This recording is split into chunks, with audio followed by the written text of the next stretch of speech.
Welcome to The Explainer. Today we're embarking on a bit of an inner journey, looking really closely at something almost all of us carry around every single day, yet we rarely acknowledge it. We're talking about the invisible weight of psychological armor. We're going to explore how the frankly exhausting demands of modern life basically force us to strap on these incredibly heavy shields just to get through the day. Okay, let's dive right into this. I want you to ask yourself honestly, have you ever felt like you're just acting a part? Like you're secretly exhausted, playing this fake role, and just kind of waiting for that inevitable moment when you're finally found out? Well, if you're nodding your head right now, you are absolutely not alone. In fact, feeling this way is a profound symptom of the very world we live in today. Part 1. The weight of armor. To really grasp why we feel this way, we need a metaphor. The anxiety and the sheer exhaustion you feel, they aren't inherent flaws in your character. Think of them instead as a protective spacesuit. You put a spacesuit on when the atmosphere is just too thin to breathe, right? Wearing this psychological armor is a completely logical survival strategy. It protects you from the grueling demands of life, from intense criticism, from pain, but, and this is absolutely crucial, it comes at a devastating cost. A spacesuit keeps you alive, sure, but it also means you can never literally touch anyone else. Ultimately, it creates this deep, profound emotional distance and isolation. Part 2. 3 forms of hiding. So the first piece of this armor is imposter syndrome. Now, it's defined as doubting your accomplishments despite clear evidence to the contrary. But psychologically, it is so much deeper than just everyday self-doubt.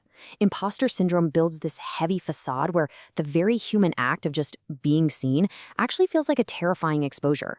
Instead of feeling reassured when someone praises us, our nervous system literally screams, "Oh no, if they really knew me, they'd see I'm a total fraud." This second piece of armor is masking. People sometimes think masking is this malicious deception. Actually, scratch that. It's not a trick at all. You aren't trying to pull one over on people. It's simply the act of hiding parts of yourself so you can feel safer and more accepted. It's a deeply ingrained reflex of protection against being rejected, criticized, or basically being told that you're just too much for the people around you. And that brings us to our third piece of armor, perfectionism. We kind of tend to think of perfectionism as just, trying to get good grades or gunning for that big promotion, but it is way heavier than that. It is a pervasive neurotic style. It acts as a massive shield against our absolute deepest existential vulnerabilities. The subconscious logic goes, if I am perfect, I cannot be criticized, I cannot be abandoned, and therefore I have inherent worth. So how does this actually show up in real life? Well, there are a few common masks we wear. There's emotional masking. That's when you say, "Oh, I'm fine," when you're actually deeply hurting inside. Personality masking, being the chill, easygoing one so you don't take up too much space. Confidence masking, doing absolutely everything yourself because the mere thought of needing help feels unsafe. Conflict masking, just smiling and agreeing to keep the peace. And sexual masking, performing confidence or hiding your true preferences to avoid judgment. You might be rapidly identifying some of your own behaviors right now. And hey, that's okay. That is the very first step to understanding your own armor. Part 3. Why we build shields. To understand the roots of all this hiding, let's look at our early conditioning. We're going to use a really powerful case study from clinical research. Meet Steen. Outwardly, Steen was the absolute perfect economics student. We're talking top grades, highly social, impeccably put together. But that perfection was her spacesuit. Behind the walls of her family's beautiful villa, Steen was secretly managing a completely broken household.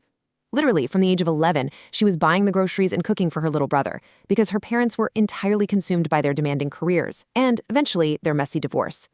Her outward perfection hid a childhood of forced, premature independence.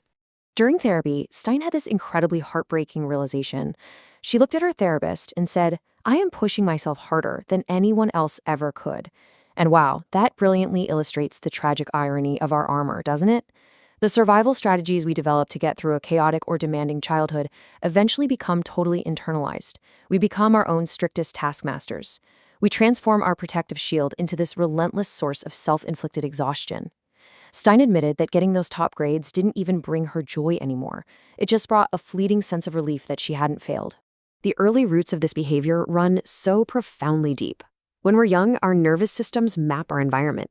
If we grow up in a space where vulnerability equals danger, where we face constant criticism, neglect, or just feel like a heavy burden, we learn a very specific lesson. We have to earn our connection through achievement. The mask just becomes this automatic, lightning-fast reflex to manage the shame of simply having normal human needs. Part 4. The Modern Achievement Society. But listen, it's not just our childhoods to blame here. We really have to look at the macro lens of society. We live in a contemporary world that actively demands and highly rewards this exact type of psychological armor. Let's look at the philosopher Byung-Chul Han's theory of the burnout society. This is absolutely fascinating stuff. Han argues that we no longer live in a disciplinary society, where a boss stands over us with a whip. Instead, we live in an achievement society. We have internalized the imperative to achieve so deeply that we exploit ourselves. We are literally both the slave and the slave driver. And the most insidious part of the whole shebang, because we are the ones pushing ourselves to optimize, it actually feels like freedom. But really, it's just a competitive individualism that completely burns us out. Erich Fromm's 2 modes of existence perfectly sum up this societal trap. On one side, you have the having mode, and this is where society aggressively pushes us. It's incredibly defensive, it's all about accumulating achievements, optimizing every second of our lives, and earning our market value. But over on the other side is the being mode. This mode is about authenticity, genuine connection, and recognizing our inherent human worth without having to earn a single thing. The modern achievement society demands we live entirely in the having mode, which tragically makes the being mode feel dangerously vulnerable. Part 5. The Cost of Concealment. The hidden toll of wearing this heavy armor day in and day out is immense. First off, there's the physical exhaustion.